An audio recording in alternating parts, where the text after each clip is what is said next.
컨퍼런스 첫날 강의는요, 한켠으로는 많이 부담스럽고요, 그리고 또 한켠으로는 안도감이 들어요. 왜요? 매도 먼저 맞으면 낫고, 제가 좀 실수를 해도 뒷사람들이 다 수습을 해줄 거니까 그래서 좀 안도감이 있어요. 저는 첫 강의자의 책임이 무엇일까 주제를 받고 많이 생각을 해봤어요. 형통의 복음, 밝혀야 할 그 진실. 야, 정말 멋있는, 이건 박성일 목사님이 지어주신 거예요. 그래서 저는 저의 책임이 뭔가 하면 여러분들의 생각을 믿는 거죠. push. 그래서 여러분의 생각을 밀어서 이제 관성을, 집회가 진행되면서 좀 더 생각의 깊이가 깊어질 수 있는 그 자리까지 갈 수 있도록, 그래서 저는 어쩌면 첫 단추를 꿰러 이 자리에 올라온 거라고 생각을 합니다. 그래서 제가 한번 그 일을 해보려고 합니다. 여러분의 생각을 한번 밀어보려고요. 그래서 머리를 미는 거죠. 그래서 한번 밀어보려고 하는데요. 그러면 컨퍼런스 주제를 우리가 다시 한번 생각해 보려고 해요. 형통의 복음.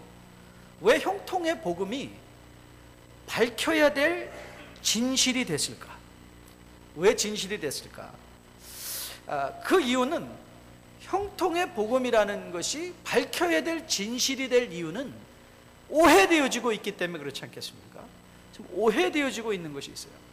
그럼 도대체 무엇이 오해되어지고 있는가? What is so misunderstood? 뭐가 그렇게 오해되어져 있는가? 그래서 오늘 우리가 하려는 것은 복이 무엇이냐, what의 주제를 다루려는 것이 아니라 why, 왜 그런가. 그래서 뭔가 좀 본질적으로, 변증적으로, 호도적으로 이 성경적 복의 개념에 대해서 다시 한번 생각해 보려고 합니다.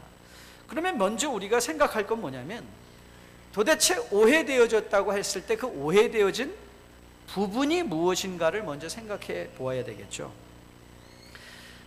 왜 형통의 복음이 오해되어졌는가 하면, 형통의 복음이 물질적 차원에서 국한함으로 말미암아 세상에 소위 말하는 성공으로 복음적 축복을 가늠하려고 하는 데서 이런 오해가 시작되지 않았을까 생각해 봅니다.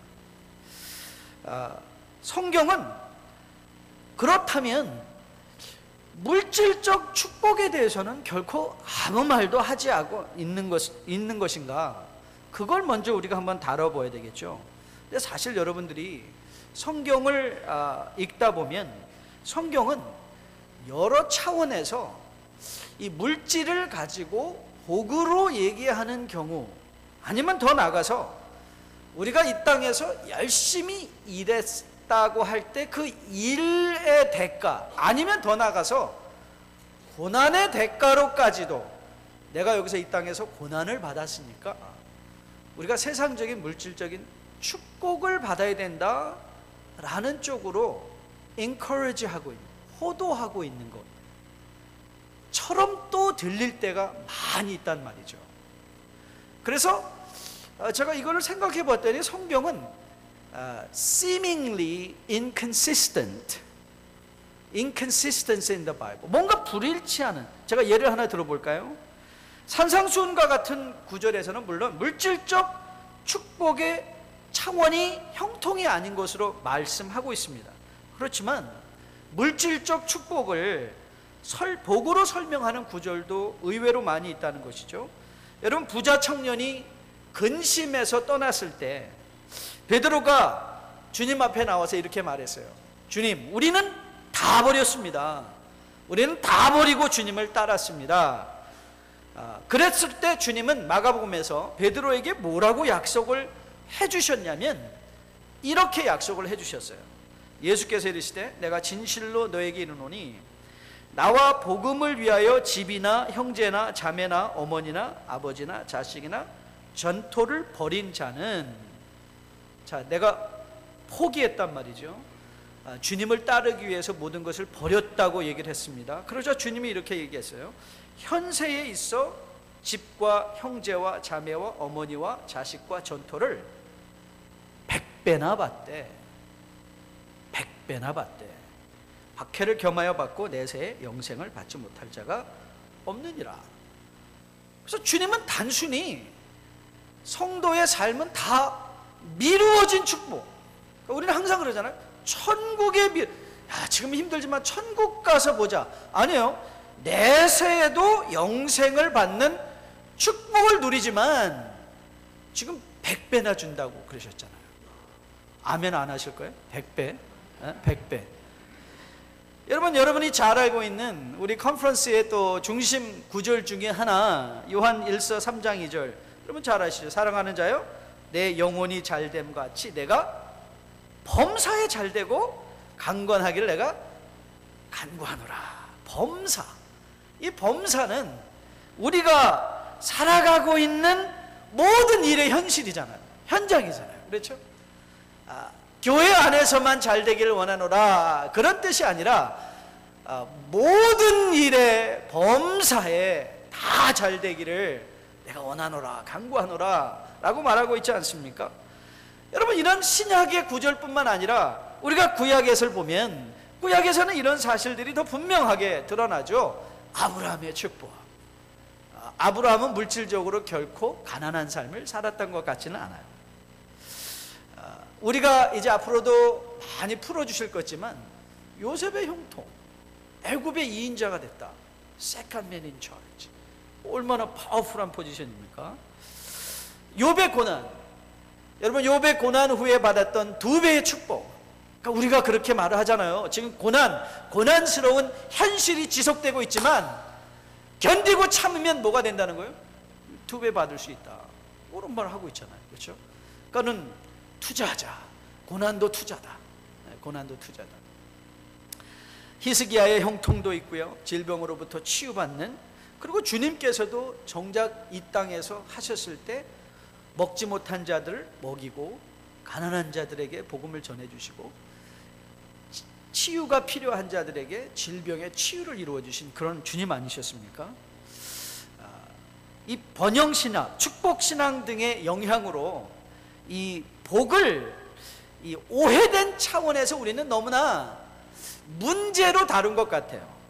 이런 사상에 반대하는 이 개혁주의 성향을 가진 교회에서는 복의 개념을 우리가 너무나 영적인 것에 대한 초점을 맞추다 보니까 잘 사는 게 미안해지는 경우도 많이 있어요. 또 교회에서는 잘 사는 게 좀 미안해졌어요. 죄악시 됐어요. 그리고 현재는 또 여러분들 우리 미국 크리스티애니티에서는 이 라디칼이라는 책에 라디칼이라는 책 혹시 읽어보신 분 계신지 모르겠어요. 그 책의 저자가 되는 그 교회에서는요, 그 도시의 모든 쓰레기를 주워다가 파킹장에다 쌓아놨대요. 그래서 그걸 보면서 들어오는 성도들한테 그렇게 도전하는 거예요. 봐라, 이런 쓰레기 더미 속에서 인디아에 있는 많은 아이들이 살고 있으니까 우리가 그 아이들을 품어서 그 아이들에게 복음을, 그 아이들에게 먹을 걸 전해주고 그 아이들을 어답터해서 그들이 건강하게 살아갈 수 있도록 하자. 그래서 우리가 그 쓰레기 더미를 보면서 죄의식을 불러일으키는 것 같아요. 근데 저는 그런 생각을 좀 해봤어요. 아니, 복음이 만일 우리에게 임한다면 우리가 누군가를 도와준다, 내가 잘 살고 있는 것을 가지고 누군가를 도와주는 것이 복음에 근거한 거면 즐거움이 돼야 되지, 죄의식의 근거로 해서 도와줘야 되는 것인가, 그런 생각도 해봤어요. 그래서 우리가 복에 대한 개념을 너무 반대급부로 잘못 이해하다 보니까 복을 영적인 축복의 전부라고 말하는 사람이 있는가 하면, 더 나아가서는 세상적인 물질의 유무가 죄악시 되어지는, 잘 사는 것, 소위 우리가 세상에서 말하는 잘 사는 것이 죄악시 되어지는 그런 경향도 우리 가운데 있다는 것이죠. 자, 그러면 오늘 이제 우리가 해보려는 작업은 뭐냐면, 그러면 무엇이 맞는 것이냐, 어떻게 여러분과 저는 이 물질에 대한 건강한 개념과 정신을 가지고 우리가 부르심을 받고 있는 성도의 삶을 누리며 살아갈 것인가. 죄의식이 아니라 guilty base가 아니라 joy base. 어떻게 기쁨에 근거한 삶을 살아갈 수 있을 것인가? 그 문제를 우리가 한번 다루어 보려고 합니다. 그러면 우리가 이 형통의 복음, 그 진실을 밝히기 위해서는 먼저 우리가 흔히 생각하고 있는 이 복의 개념을 좀 정리하고 넘어갈 필요가 있는 것 같아요. 그래서 이 부분에서 제가 성경에 이 정훈택 교수님께서 신약 성경에 나타난 복 있는 사람들이라는 아티클에서 이렇게 지적하신 것이 너무나 맞다는 생각이 들어서 여러분과 나누려고 그래요. 정 교수님이 이렇게 얘기했습니다. 복이라는 중국어에서 온 용어는 주로 삶의 현세적, 물질적, 신체적 조건들이 결핍되거나 부족하지 않음을 지시하는 데 주로 사용되어 왔다. 이 조건들이 구체적으로 어떤 것이냐에 대한 설명은 시대에 따라 또 사람에 따라 다소 다르지만 대개 의식주 생활과 관계되어 있다. 일생 동안 걱정 없이 먹고 입고 살 수 있으면 복받은 삶이다. 사고와 재난을 피하고 평온하고 안정되고 건강하게 온 가족이 화목하게 살아가면 다복한 삶이다. 장수도 복에 속한다. 경제적으로도 사용되는 복 개념은 충분한 것을 뜻하기보다는 차고 넘치는 것, 즉 많을수록 좋음을 뜻한다. 감당할 수 없을 정도로 돈을 많이 가진 사람을 우리는 복받은 사람이라고 부러워한다. 한국어의 복에 이런 어감이 처음부터 포함되어 있기 때문에 이 용어로 신약 성경의 복 개념을 설명하는 것은 쉽지 않다. 한국어 자체가 이미 오해의 소지를 가지고 있기 때문이다. 그래서 자, 우리가 복을 정의를 해야 되는데 복을 정의하는 도구가 잘못됐다는 거예요. 여러분, 우리가 흔히 어떤 지식을 안다라고 할 때 그 지식을 아는 것, 그런데 그 지식을 어떻게 알았는가를 다루는 학문이 인식론이라는 것입니다. 그러니까 내가 아는 것을 어떻게 아는가.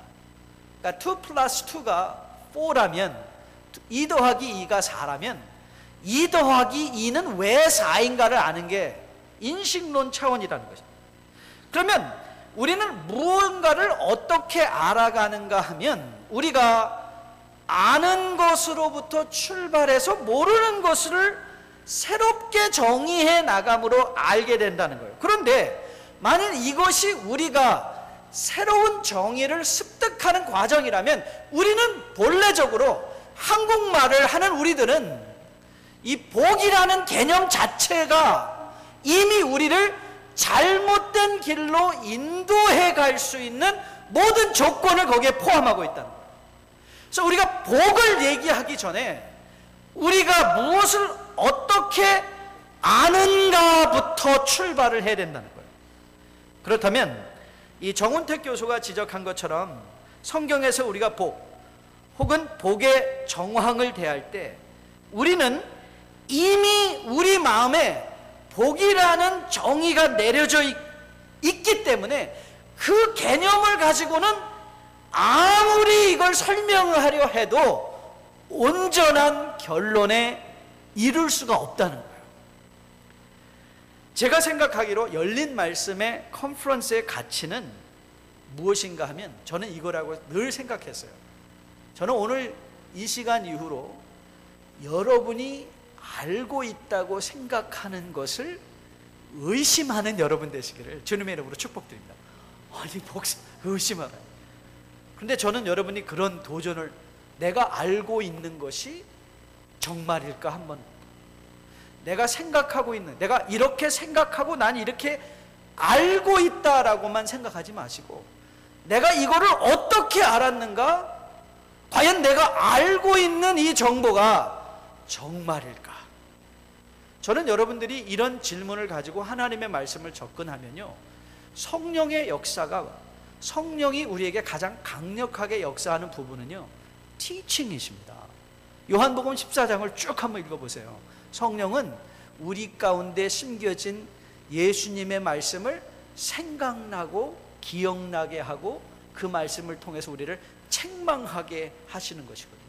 그래서 저는 여러분들이 여러분이 알고 있는 것을 저는 의심해 봐야 된다고 생각해요. 그러니까 여러분이 생각하고 있는 복을 저는 이번 주말을 통해서 한번 의심해 보시면서 과연 내가 알고 있는 복이 진정한 복이었나, 그것이 성경이 말하는 복이었나를 한번 생각해 볼 수 있는 여러분 되시기를 주님의 이름으로 축복드립니다. 최근에 책이 하나 출간이 됐는데요, 너무 최근에 출간된 책이라 미처 주문할 기회가 없어서 아직 사보지는 못했어요. 그런데 책의 서평과 더불어서 그 저자가 인터뷰한 내용이 뉴스앤조이라는 신문에 실렸어요. 그 책의 이름은 세상을 욕망하는 경건한 신자들이라는 책이었어요. 자, 꼭 사서 한번 읽어보려고 해요. 저자는 이화여대 인문과학원 탈경계 인문연구단을 끌고 있는 분이었는데요, 책이 제시하고 싶은 핵심적 원리를 저자가 인터뷰를 하면서 설명을 했는데, 제가 이렇게 간단하게 여러분에게 그 책의 핵심 내용을 한번 설명해 드리겠습니다. 여러분, 자, 제가 이런 질문을 한번 던져볼게요. 믿는 학생과 믿지 않는 학생, 어떤 학생이 하버드 대학에 갈 수 있을까요? 생각해 보세요. 믿는 학생과 믿지 않는 학생, 어떤 학생이 하버드 대학에 가나요? 답은 공부 잘하는 애들이 가는 거예요. 공부 잘하는 애들이 가는 거예요. 여러분, 많은 경우 믿음과 공부 잘하는 건 별개일 경우가 너무 많습니다. 본인이 그 정보입니다. 저는 믿음은 좀 괜찮은 것 같은데 공부는 너무 못했습니다. 물론 예외도 있습니다. 우리 박성일 목사님 같은 분 공부도 잘하고 믿음도 좋은 분이 있을 수는 있습니다. 웃으신 분은 다 기쁨의 교회 목사님이시는 자, 이 백 교수가 이 책에서 이렇게 결론을 내렸어요. 경건과 세속의 욕망 사이에는 신앙적 연결고리가 없습니다 그랬어요. 이 말을요, 좀 더 어렵게 얘기하면 categorically different, 유형적으로 비교 대상이 아니라는 거예요. 세상적 경건과 세속의 욕망 사이, 세상이 잘 되고 잘 사는 것과 경건하다는 것은 서로 컴페어 할 수 없는 유형적으로 다른 개념이라는 거예요.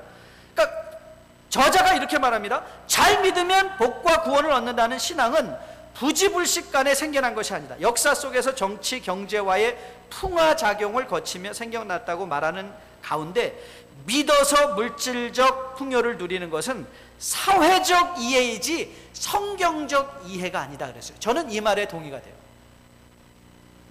그러니까 우리가 알고 있는 것이 정말 성경이 말하는 것인가, 아니면 성경이 말하지 않은 것을 우리는 습득되어서 이미 알고 있는 지식에 근거해서 내 눈으로 성경을 보고 있는 것은 아닌가.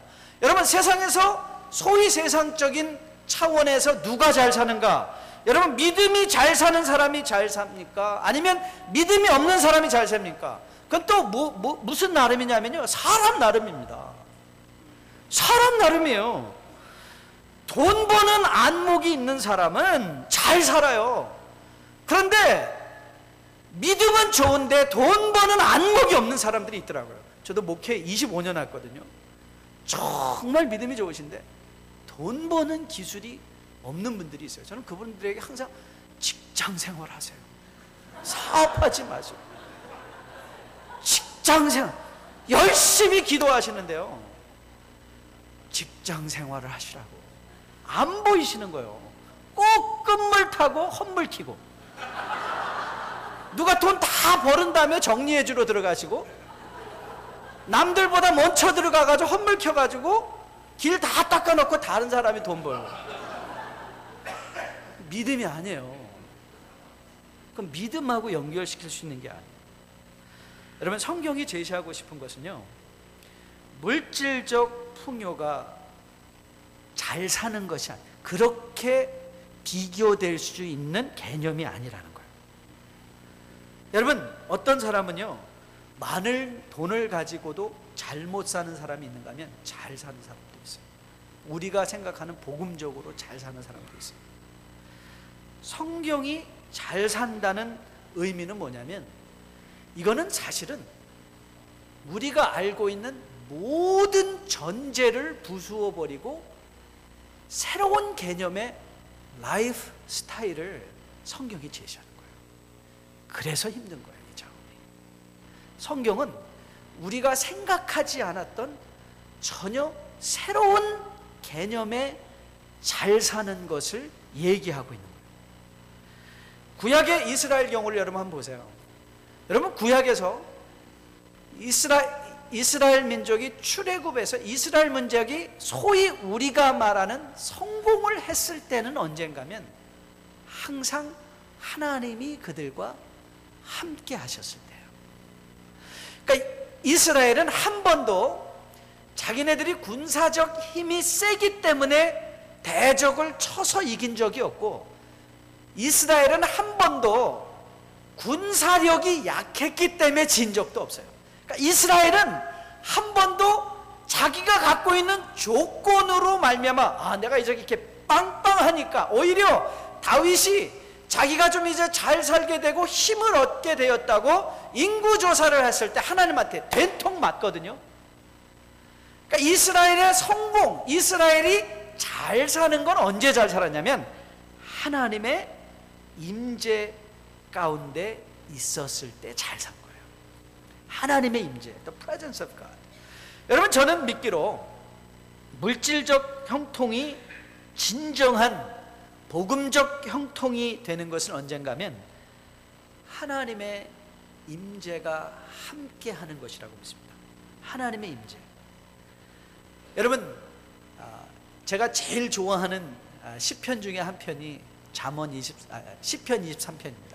여러분 생각해 보세요. 시편 23편은요, 우리가 생각하는 것처럼 그렇게 목가적인 시가 아니죠. 그렇죠? 왜냐하면 거기에는 엄청난 단어들이 등장을 해요.